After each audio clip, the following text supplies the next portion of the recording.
This is an IELTS sample answer. Keep practicing to build confidence. To try a mock test with these questions, watch our mock test video. The link to the PDF document is in the first comment. Want to improve your IELTS writing skills? Check out our new IELTS writing channel. Let's begin by discussing about crowded place. Do you like crowded places?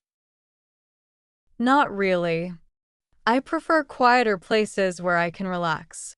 Crowded places can be overwhelming and noisy, making it hard to focus or enjoy the moment.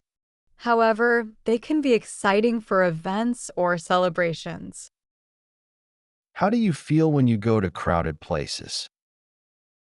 I usually feel a bit uncomfortable, especially if it's too noisy or there's no personal space. However, in certain situations, like concerts or festivals, the lively atmosphere can be enjoyable and make the experience more fun. What kinds of places are often crowded in your area? Shopping centers, markets, and public transport are usually packed, especially on weekends. Restaurants and music concerts also get busy, particularly during holidays or special events, when many people go out to socialize. Is there a crowded place near where you live? Yes, there's a popular shopping mall nearby that's always busy, especially in the evenings. It attracts a lot of shoppers and tourists, which makes it quite lively but sometimes a bit too chaotic. Do most people like crowded places? It depends.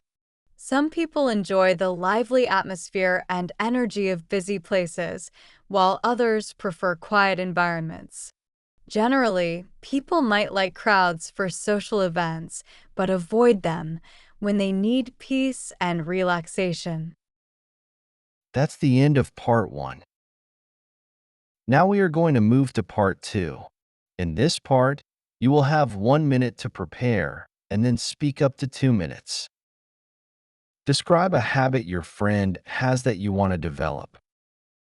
You should say who your friend is, what habit he or she has, when you notice this habit, and explain why you want to develop this habit. My roommate, Lucy, is one of the most disciplined people I know. She has a habit of waking up early every morning, no matter how late she goes to bed. While I often struggle to get out of bed, she starts her day full of energy.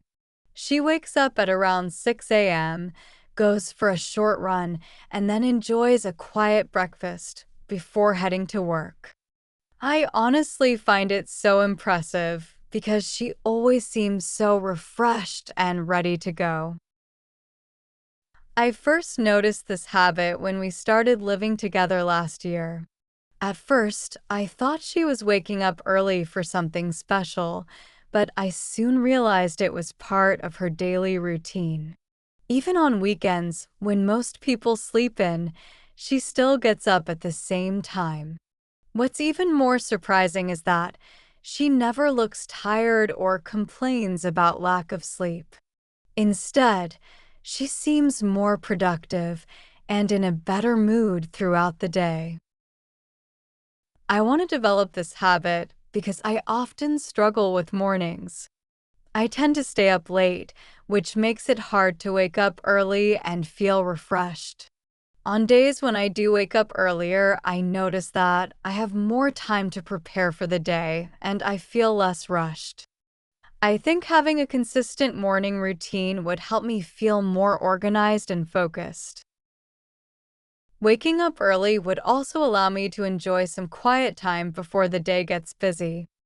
I could use that time to exercise, read, or simply relax. I believe that following Lucy's example would improve my daily routine and make me feel more energetic and productive. That's the end of part 2.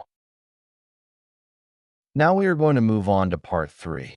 We'll continue discussing the topic of habits. Why do people find it difficult to break bad habits? Bad habits become part of daily life, so changing them feels unnatural. For example, people who scroll on their phones before bed find it hard to stop because it's automatic. Plus, bad habits often provide comfort or stress relief, so breaking them requires strong willpower, patience, and a clear replacement habit.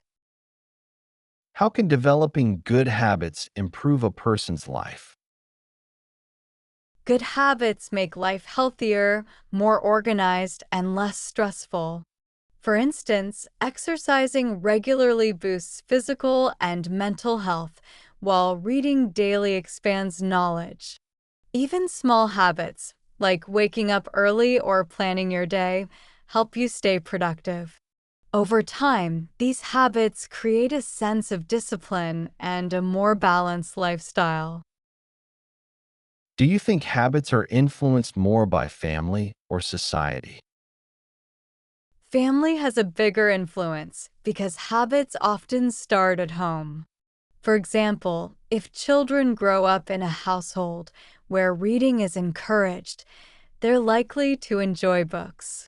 However, society also plays a role. Peer pressure, social media trends, and cultural norms can shape the way people think and behave over time. What role does self-discipline play in forming new habits? Self discipline is key to making habits stick. For example, if someone wants to eat healthier, they need the discipline to avoid junk food and cook balanced meals.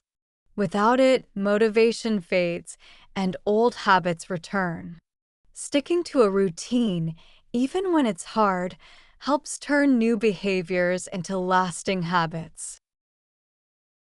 How have modern lifestyles changed people's daily habits? Technology and busy schedules have completely changed routines. Many people now check their phones first thing in the morning instead of reading or exercising. Also, fast food and delivery apps have made home cooked meals less common, affecting people's eating habits, while remote work has altered sleep patterns and daily schedules. That's the end of the speaking test. Good job.